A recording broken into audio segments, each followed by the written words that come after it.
De hoy vamos a hablar acerca de un órgano que es uno de los más importantes en el funcionamiento del cuerpo humano y estoy hablando del corazón. El corazón pesa aproximadamente 200 a 425 gramos en un adulto promedio.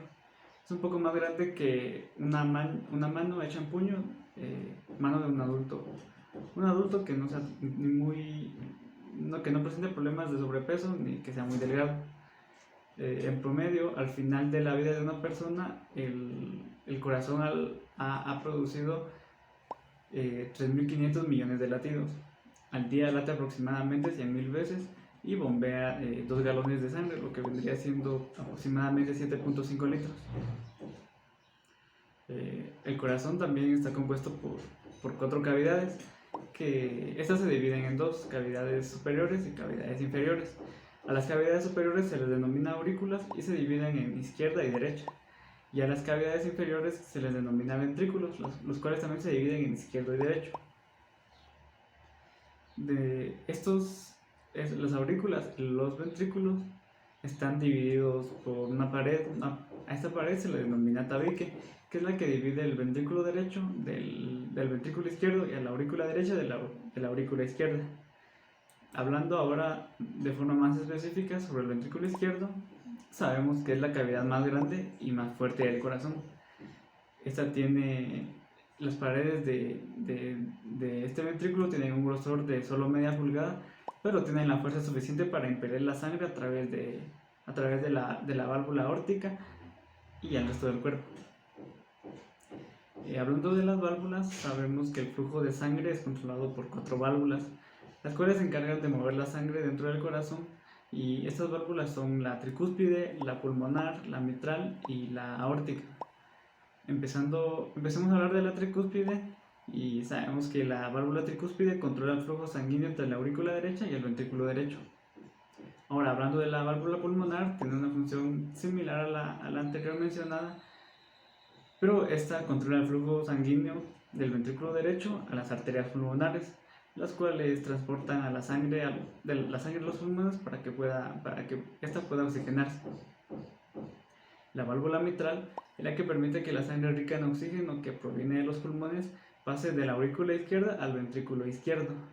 Y por último, la válvula aórtica, la que permite que la sangre rica en oxígeno pase del ventrículo izquierdo a la aorta, que es la arteria más grande del cuerpo, la cual transporta la sangre al resto del organismo.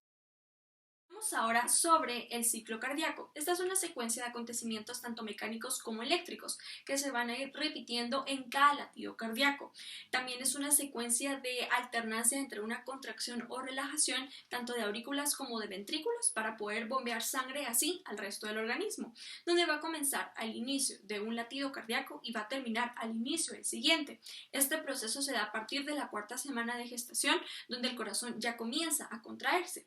Sabemos que cada ciclo cardíaco tiene una fase diastólica o la fase conocida como la diástole, que se da cuando las cámaras cardíacas entran en un estado de relajación y se llenan con sangre que es proveniente de las venas. También está la fase sistólica o la sístole, donde estas cámaras cardíacas van a entonces contraerse y bombear sangre hacia los pulmones y la periferia a través de arterias.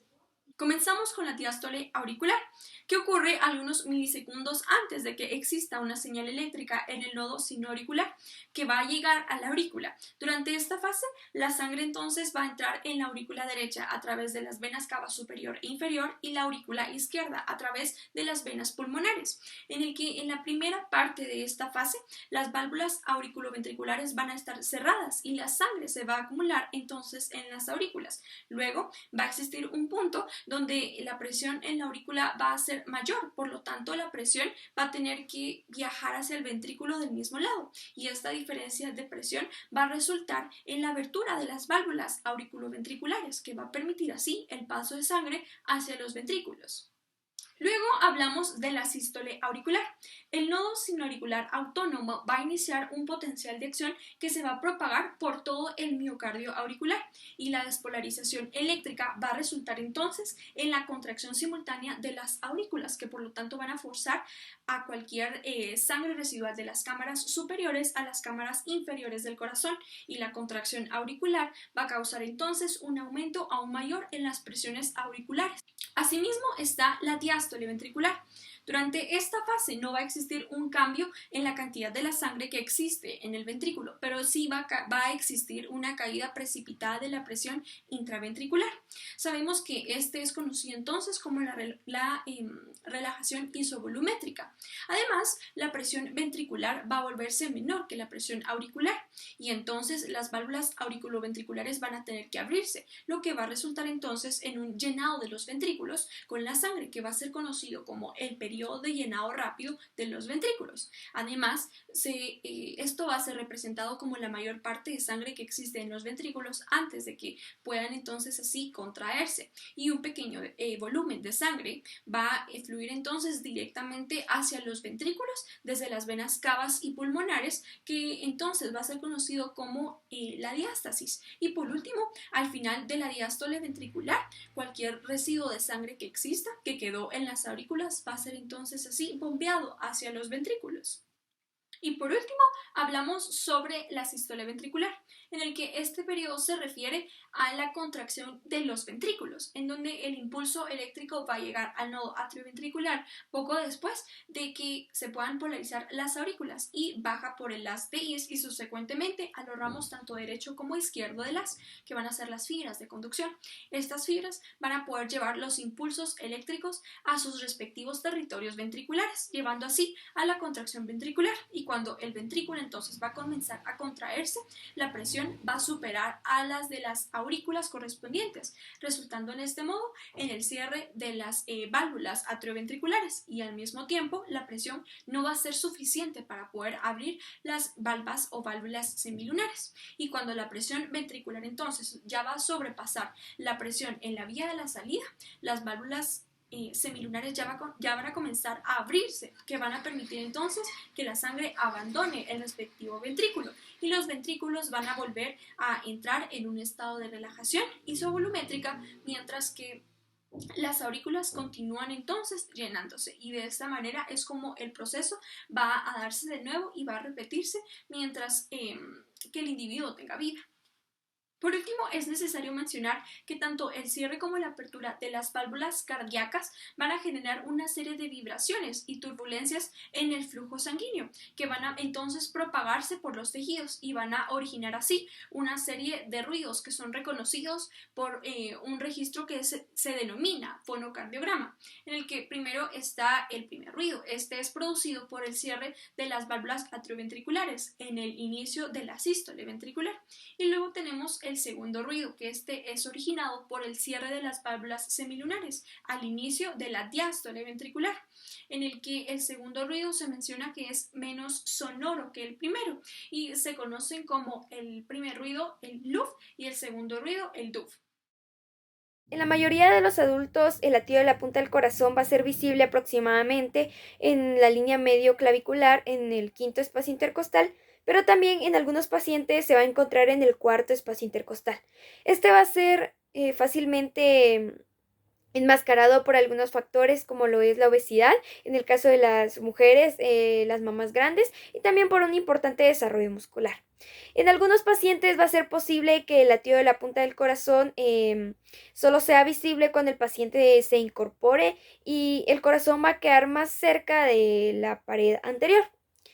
Estos hallazgos de la exploración se van a ver influidos por la forma y el grosor de la pared torácica, así también por la cantidad de tejido, aire y flujo que a través de los cuales transmiten los impulsos. Un ejemplo de un impulso rápidamente visible y palpable va a ser cuando el paciente se encuentra en decúbito supino, donde se va a observar una intensidad que puede dar como resultado de un problema, que puede ser la ausencia de un latido, junto con los ruidos cardíacos tenues. Para continuar, vamos a empezar a realizar lo que es la palpación. Y nos indica que la palpación cardíaca determina lo que es el latido de la punta del corazón y el frémito. Esta nos indica que debemos asegurarnos de tener las manos calientes antes de empezar a palpar al paciente. Se le indica al paciente que se coloca en decúbito supino, como ya lo tenemos aquí al frente. Esta técnica lo hacemos con la mitad proximal del segundo, tercero, cuarto y quinto dedo. También la podemos realizar con la mano completa. Y para realizar la palpación comenzamos primero por la punta del corazón, o también denominado ápex. Y esta la encontramos en el quinto espacio intercostal y en la línea medio clavicular.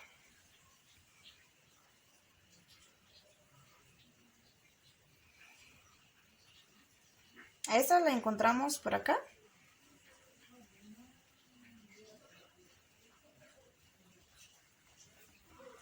Y luego se continúa con lo que es el borde esternal izquierdo.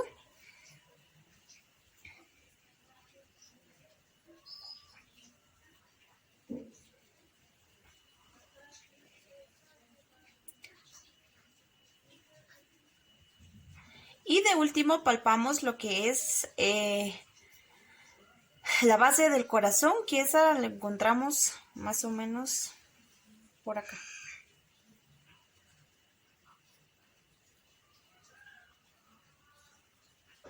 En esta técnica también palpamos lo que es el pulso carotidio y le indicamos al paciente que se siente y procedemos de esta forma. Prácticamente ubicamos nuestros dedos en lo que es la punta del corazón y esta la encontramos por aquí y palpamos el pulso. Esto lo hacemos para determinar si el pulso es asincrónico o sincrónico.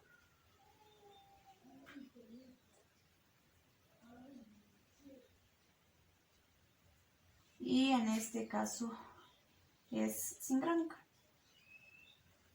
Al mismo tiempo también realizamos lo que es la percusión cardíaca. Y la percusión la practicamos para definir los bordes del corazón o determinar el tamaño del mismo. Y se comienza percutiendo primero en el hemitórax y la línea medio clavicular, del segundo al quinto espacio intercostal. Y la función de esta técnica es identificar las regiones de matidez. Empezamos primero con el lado derecho. Procedemos de esta forma. Empezamos a buscar lo que es el segundo espacio intercostal.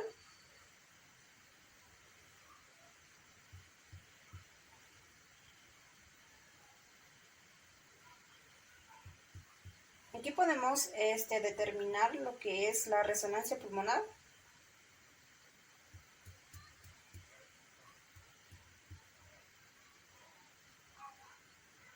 Y aquí también podemos determinar lo que es el borde esternal.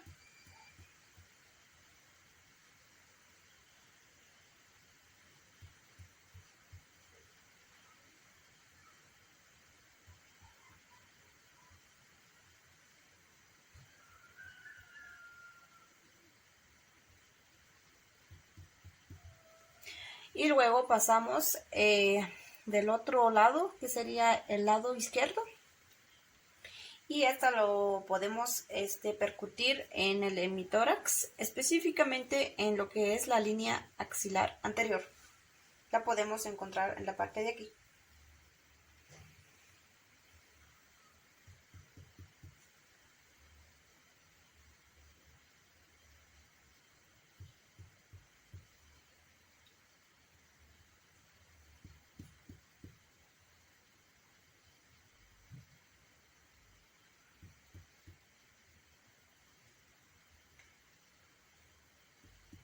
En este lado podemos diferenciar que el tono es más mate.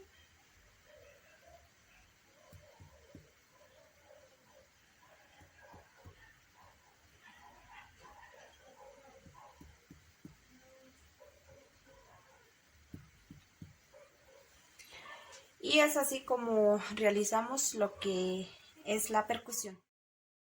Siguiendo con nuestro examen del corazón, vamos a encontrar lo que es la auscultación, que es una parte fundamental de este examen. Vamos a tener a nuestro paciente sentado, va a estar en una posición erguida y va a estar ligeramente inclinado hacia adelante. Vamos a encontrar 5 áreas en las que nosotros vamos a auscultar y vamos a utilizar lo que es el estetoscopio. Tanto la campana como el diafragma de nuestro estetoscopio nos van a ayudar para escuchar lo que son los ruidos cardíacos. Vamos a encontrar 5 áreas a nivel de lo que son las costillas y diferentes partes de nuestro tórax en donde vamos a poder encontrar lo que son los focos de auscultación cardíaca. El primero lo vamos a encontrar a nivel de la válvula aórtica, que se va a encontrar en el segundo espacio intercostal derecho, en lo que es el borde esternal derecho. También vamos a encontrar el segundo foco, que es a nivel de la válvula pulmonar, que se va a encontrar a nivel del segundo espacio intercostal izquierdo en el borde esternal izquierdo. Vamos a encontrar el tercer foco de auscultación cardíaca, que se va a encontrar en nuestra segunda área pulmonar. Va a estar ubicado en el tercer espacio intercostal izquierdo en el borde esternal izquierdo. Nuestro cuarto foco se va a encontrar en el área tricúspide, se va a encontrar en lo que es el cuarto espacio intercostal izquierdo a lo largo del borde esternal inferior izquierdo. Y nuestro último foco de auscultación cardíaca se va a encontrar al nivel de la válvula mitral, o también se le conoce como área apical, y se va a encontrar en la punta del corazón en el quinto espacio intercostal izquierdo en la línea medio clavicular. En este espacio es donde nosotros vamos a percibir lo que es el sonido de choque de punta. Continuando con lo que es el examen del corazón y lo que es específicamente la auscultación de este, vamos a encontrar diversos ruidos cardíacos que van a ser ocasionados por diferentes movimientos de nuestro corazón, así como también diversas estructuras anatómicas de este. En cuanto al primer ruido cardíaco, podemos decir que va a ser causado por lo que es la sístole ventricular. Y en cuanto al sitio de auscultación, podemos auscultarlo de una mejor manera en lo que es el foco mitral, ya que aparece con más intensidad en este foco que en lo que es el foco tricuspidio. Y este sonido lo vamos a poder escuchar en todas las personas cuando le realizamos este examen.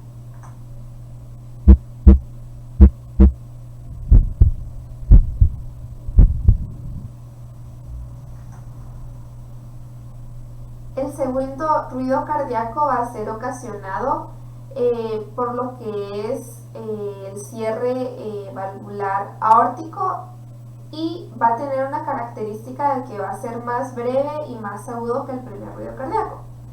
El sitio de auscultación va a ser el foco mitral y lo vamos a poder escuchar en todas las personas.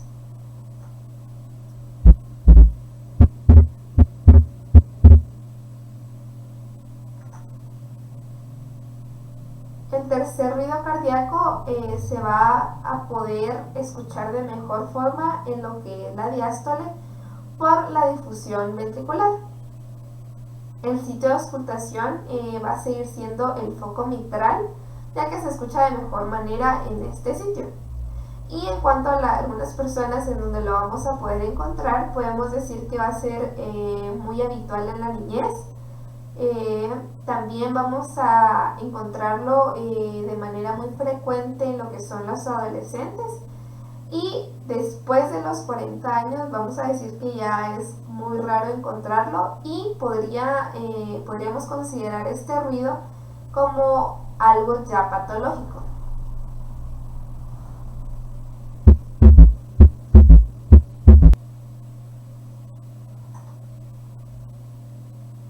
En cuanto al cuarto ruido cardíaco, vamos a decir que sus características van a ser que es un ruido auricular que se debe a la tensión de las válvulas atrioventriculares. También podemos decir que va a deberse o vamos a escuchar este sonido ya que es producido por un llenado del corazón muy rápido. Y podemos escuchar este sonido en lo que es el foco mitral. Y en cuanto a las personas en donde lo vamos a poder escuchar, va a ser muy frecuente en aquellas personas que tienen hipertensión arterial sistémica, y vamos a decir que va a ser, se va a escuchar de mayor forma en aquellas en donde la presión diastólica va a superar los 100 mililitros de mercurio. Y por lo general nos va a indicar lo que es una coartación aórtica.